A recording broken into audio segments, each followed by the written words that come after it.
আসসালামু আলাইকুম। আমরা মুখে মুখে এই গসাগু নির্ণয়ের চমৎকার একটা টেকনিক শিখব। দুটি সংখ্যার পার্থক্য দ্বারা যদি ওই সংখ্যা দ্বয়কে ভাগ করা যায় তাহলে এই পার্থক্যই হচ্ছে ওই সংখ্যা দুটির গসাগু। যেমন 12 এবং 18 এর পার্থক্য হচ্ছে 6, 6 দ্বারা 12 কে ভাগ করা যায়, 18 কে ভাগ করা যায়, সুতরাং 12 এবং 18 এর গসাগু হচ্ছে 6। 15 এবং 18 এর পার্থক্য হচ্ছে 3, 3 দ্বারা 15 18 দুইটিকেই ভাগ করা যাচ্ছে, সুতরাং 15 এবং 18 এর গসাগু হচ্ছে 3।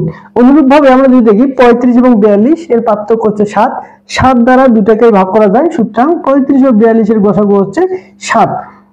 9 এবং 15 এর পার্থক্য হচ্ছে 6, 6 দ্বারা দুটাকে ভাগ করা যায় না।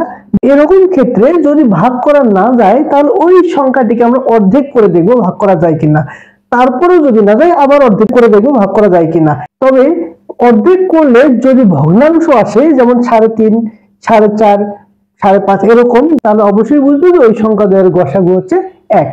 তাহলে 9 এবং 15 এর পার্থক্য হচ্ছে 6, 6 দ্বারা 9 কে ভাগ করা যায় না, 15 কে ভাগ করা যায় না। 6 কে যদি অর্ধেক করে 3, 3 দ্বারা 9 কে ভাগ করা যায়, 15 কে ভাগ করা যায়, সুতরাং এদের গসাগু হবে 3। এখন যদি দেখি 15 এবং 25 এর গসাগু কত, তাহলে 15 এবং 25 এর পার্থক্য হচ্ছে 10, 10 দ্বারা ভাগ করা যাচ্ছে না। 10 কে যদি অর্ধেক করে নেই 5, 5 দ্বারা 15 কে ভাগ করা যায়, 25 কে ভাগ করা যায়, সুতরাং 15 ও 25 এর গসাগু হচ্ছে 5। 125 ও 145 এর গসাগু কত, তাহলে 125 ও 145 এর পার্থক্য হচ্ছে 20। এই 20 দ্বারা বোঝাই যাচ্ছে যে 125 কে এবং 145 কে ভাগ করা যাচ্ছে না, তাহলে 20 কে যদি অর্ধেক করে নেই 10, 10 দ্বারা ভাগ করা যায় না।